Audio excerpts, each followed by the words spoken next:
You just did the Drakensberg Traverse in South Africa. Go into the upper right hand corner to find out that episode we recorded before the Drakensberg. But Brad, start us off. Tell us what the hell happened. I don't know the details, by the way, so I'm excited to hear everything. Everything I'm going to hear is firsthand knowledge. I just know that you did encounter a few troubles. We had a few troubles. It was so we had three people join us this time. This is our ninth Mountain Man adventure. We thought this was going to be hard but reasonable. Kind of on paper it was 45 miles, less than 10 miles a day, some elevation. We had a GPX track. We're going to be fine. Hold on, before you dive right in, Sam, can you give a quick overview of the Drakensberg Traverse and what you did? You did like what's the section, and then I'll go back to Yeah, Brad so we because did. some people don't even know the Drakensberg is in South Africa, for example. Yeah, and it's really a crime that more people don't know about the Drakensberg because it is really incredible. And that's, the first takeaway is that the location is amazing. And as far as a great multi-day backpacking trip, the whole Drakensberg Traverse is something like 200 kilometers, right? I think, Francis, you've done it, or Yeah, at yeah. least a large portion of it. I did the whole thing. Yeah, 205 Yeah, kilometers. You're yeah. right. So we did, A I think, portion. what's classically known as the Northern Drakensberg Traverse, which is the first, call it 45 to 50 miles, starting at the Sentinel Car Park and ending at the Cathedral Peak Hotel. Got it. Let's go back to Brad now. I think the big fly in our ointment this time was the weather.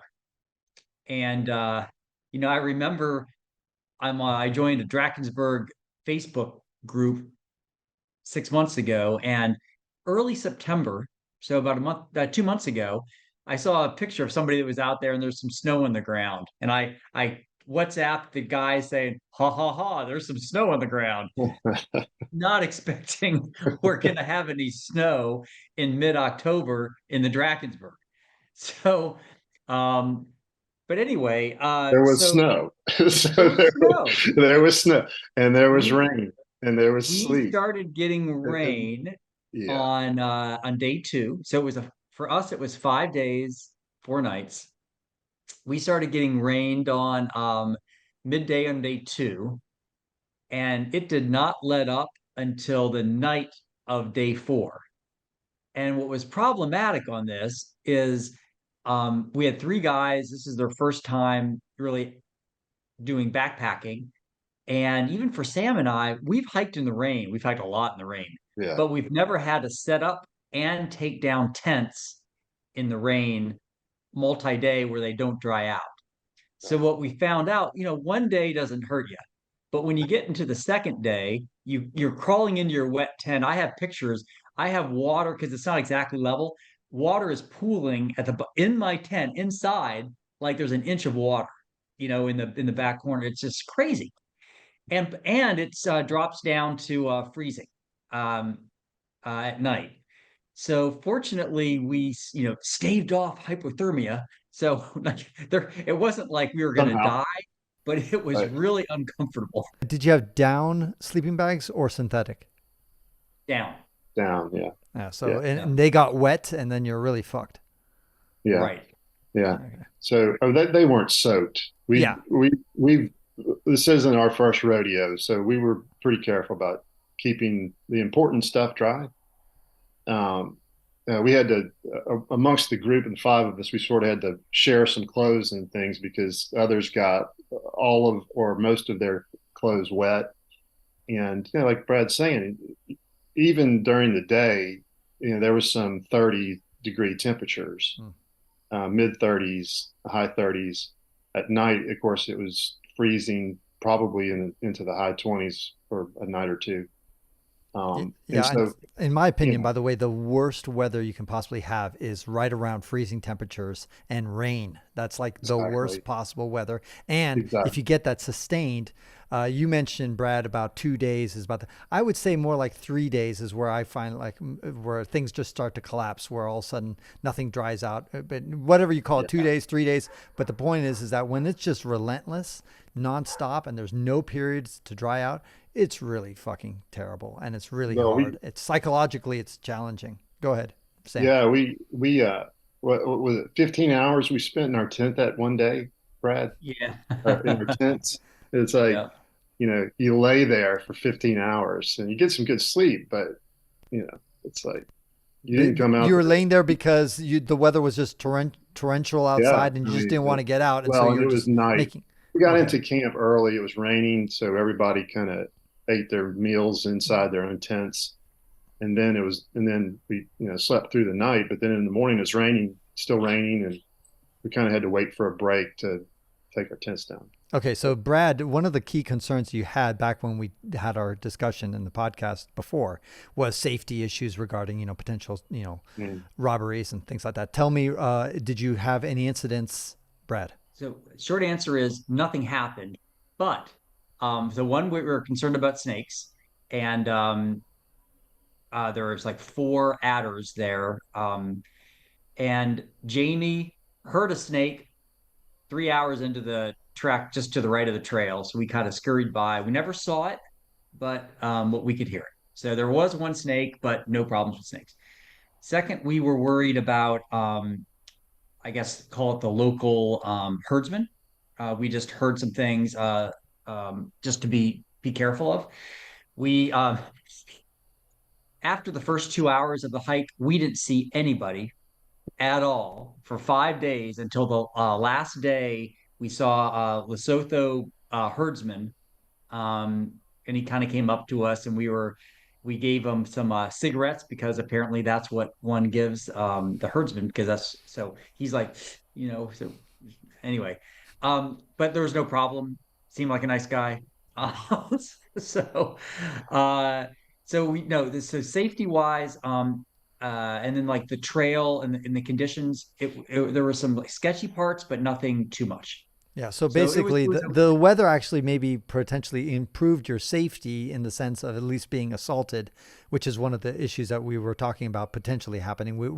I was saying it's Mm. a 1% chance. It's really low probability, but yeah. there's that chance. It's worse than other trails in America as far as safety reasons, but it's still a pretty safe place. So probably all the thieves stayed home while you were getting rained Yeah, on. that's probably true. Smart ones. That's probably true, and I would expect that there weren't many other hikers. There were on the first day because you start at the car park, and then there's a fairly common trek or day trip or an overnight trip. People will take out to the is it Tagula Falls or Tugela Falls? Um, People will go camp there, and there was a group camping there the first night. We went about a quarter or a half mile south of there at a great, beautiful campsite, and it was a really nice day and a really nice night. Um, but then we didn't see anything else after Tell, that. yeah, tell me, Brad, about the weather visibility. So sometimes it can rain, but you actually have okay visibility, and sometimes it's just foggy. How was it for you guys? A little bit of everything? Oh, it varied. You know, the worst of it was on, I think it was day three, Sam, if I remember correctly, where that's when we had the sleet and the snow, Yeah, and it was pretty right. Okay, it was really low visibility, so you could, I mean, you could see 20, 30 yards, but you didn't have a sense of any of your surrounding. You had no landmarks, and so which brings us to probably one of the harder parts of this thing was a bunch of it. There's no marked trails. I mean, I know you know that, but we were expecting, I guess, to believe that there would be more kind of use trails that would be pretty easy to follow. And it turns out that on a couple of the days or for a couple of stretches, there were some like single track things that you could go on. But some of it was you're just been in a wide open, the escarpment, and it's just grasses and whatever. There's nothing there. Mhm. And we had the GPX thing on our phone, so you can kind of follow and say, hey, I'm getting off the trail, like go left, go right. But you're just kind of blazing a trail through it. And when you're always checking your phone, one of the things I figured out was you can't have your gloves on. So for 2 days, I couldn't wear gloves because I was checking my phone every 10 minutes to make sure we were on the track. So that was a little uncomfortable, but it was really weird. We've never been on a trail where you have to kind of figure out where you're going. Yeah, it is a bit of that for sure. I know exactly what you're talking about. Now, there are gloves, by the way, that allow you to touch things. They're specially made that they have sensors on the thumb and on the index fingers so that you can leave the gloves on, keeps you warm, and you can actually use your electronic devices, the touchscreens. FY, in case you ever think about buying those kind of gloves. Not that they're not that expensive either. Sam, the surprises, what totally surprised you about the trail? The lack of a trail, as Brad just talked about, was an eye opener. When you can see landmarks, it's you have visibility. Then you can say, okay, I know I need to go to the right end of this ridge, so I'm just going to head there. But when you can't see more than 30 or 40 yards, then you can't see any sort of markers, and it leads to this constantly checking the phone. And you get off for 10 minutes and you get off course. In 10 minutes you can walk a long way, and you can be really far off course, so you have to constantly check.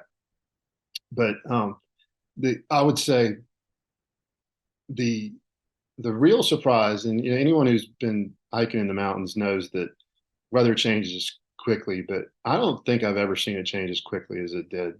And it may have something to do with we were there in the shoulder season between winter and spring. But I mean, you would be a perfectly beautiful day, and then all of a sudden you'd see this mist start to roll in. Next thing you know, it's a torrential downpour, and then it would stop, and it would go back and forth, and it was like you couldn't figure out what to wear because as soon as you put your rain gear on, it stops raining, and then you take it off and it rains again. And so that was a little different. That was a little different. That's true. Brad, tell me about some of the other aspects of the trail that you were just not expected, and what would you have done differently? If you had to do it all over again. And also eventually, I was curious if you guys want to do another segment over. You're like, okay, that was great, that was spectacular, that was fun, but never again. Well, the last day was a humdinger.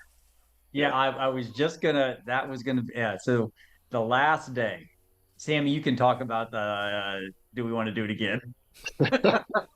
Um, so yeah, the last day we were, so context, right? We had been rained on for 3 days. We get into camp Thursday or day four, um, finally getting a break in the weather. We break out the stoves. We're having hot food again. We're feeling, hey, it's good. Um, the next day, the mileage was only 8.5 miles. So we're like, it's 8.5 miles and it's all downhill. This is going to be, we're just going to cruise on down to the Cathedral Park Hotel. We'll be there in 4 or 5 hours. We're going to be in a hot shower before you know it. Fantastic. The next morning, we weren't even rushing for breakfast. We're having our third cup of coffee, having our eggs. I mean, we were feeling great, like top of the world. We had conquered this crazy thing. Well, we we, we start about, I don't know, 8 o'clock in the morning actually hiking, and it ends up taking us 12, no, 10 10 hours to get to the bottom, 10 hours to go 8 miles. Um, and I think it took us 2 hours, 2 or 3 hours to go the first mile. And it was so there's as you may it was you did the whole trek. Did you come down to Cathedral Peak Hotel? Did you take a side thing, or did you kept going? No, so I just remembered, babe, because when I went there, I went with one guy who was like 65 at the time and another woman who's like in her early 20s. And the woman in the 20s, she got injured. And we did have to go down. And I think it was Mm, Cathedral. It's been a while. So, but I remember we had to go down. And it is a motherfucker. I mean, that thing just going down, it is down, brutal. down, down, down. And it's brutal. Yeah. And of course, we dropped her off down there. And then we had to climb up, up, up, up again. But yeah, but it is beautiful along the way. That's for sure. But It's beautiful. so then, That was our most why was it taking? Just because it was so slippery? That's why you're going about 1 mile per hour. well, so for most of it, there wasn't a trail, really. There was a few cairns, maybe a skinny thing. You were so there's two ways of getting down. One is called the Bell's Traverse, which we didn't do because we had seen pictures, talked to people. We were warned that there's two sketchy sections, and sketchy means it's kind of on a rock face with a very about a foot wide path, but there's nothing below you, nothing to catch you at all. So, and there's no ropes. Um, so there was just some concern, like, hey, given there's an alternate, let's not do that because it's a risk we can manage. So we did not do that one. That's I think called the normal route that most people do. I think it's a little more marked or whatever. What we did is essentially we just went down the ravine between uh the cliffs of the mountain. So we were following a drainage the whole way, which is a river. So the trail would go to the left of the river, to the right of the river, through the river. You'd be like climbing up rocks to get to the top of the bank, then so you could catch a thing because you're isn't as a gully. Um, and you're going over a lot of rocks. There were sections that was probably 12 to 18 inches wide, and then it would go down, but it was grass.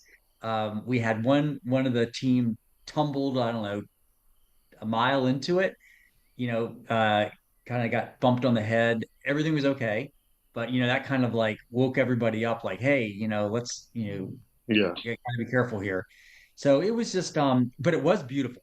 That was the prettiest 10 hours. I mean, the views of this thing starting at 10,000 feet, going through like the whole way down was just amazing. The wildflowers were just starting to bloom. So it was beautiful, but it was I tell you, people weren't talking much.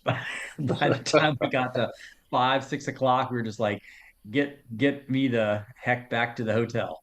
Yeah. And how was the hotel, Sam? The hotel is fantastic. It really was. We got hooked up with the suites. Everyone had their own little like lodge, little cabin, Oh, wow. and it's a great little hotel with a Awesome. terrific buffet. Okay, Dave. Well, I'm sure you need that.